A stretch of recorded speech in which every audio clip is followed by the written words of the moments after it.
UPI transactions new rules 2024 Google Pay, PhonePe వినియోగిస్తున్నారా? Unified payments interface payments వినియోగదారులకు ముఖ్య గమనిక. ఆర్బీఐ జనవరి 1, 2024 నుంచి యూపీఐ పేమెంట్ అకౌంట్ ఐడీల నిబంధనల్ని మార్చింది. వాటికి అనుగుణంగా లేని యూపీఐ పేమెంట్స్ అకౌంట్ ఐడీల రద్దుతో పాటు రోజువారీ లిమిట్ను పెంచింది.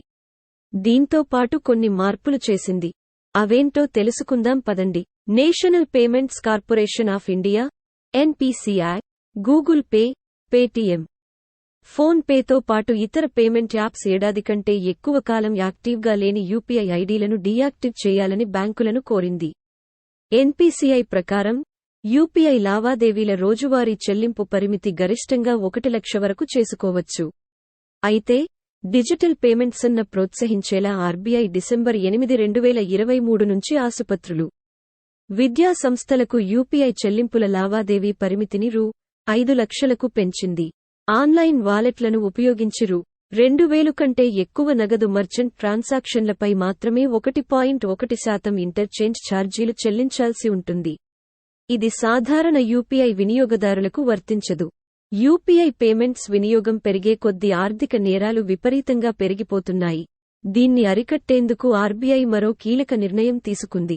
ఉదాహరణకు మీ ఫోన్పే నెంబర్ నుంచి తొలిసారిగా మరో కొత్త ఫోన్పే నెంబరు రూ. 2,000 కంటే ఎక్కువ మొత్తంలో నగదు పంపిస్తే ఆ నగదు వెళ్లేందుకు 4 గంటల సమయం పట్టనుంది. అది ఎప్పటి నుంచి అమల్లోకి రానుంది అనే అంశంపై స్పష్టత రావాల్సి ఉంది.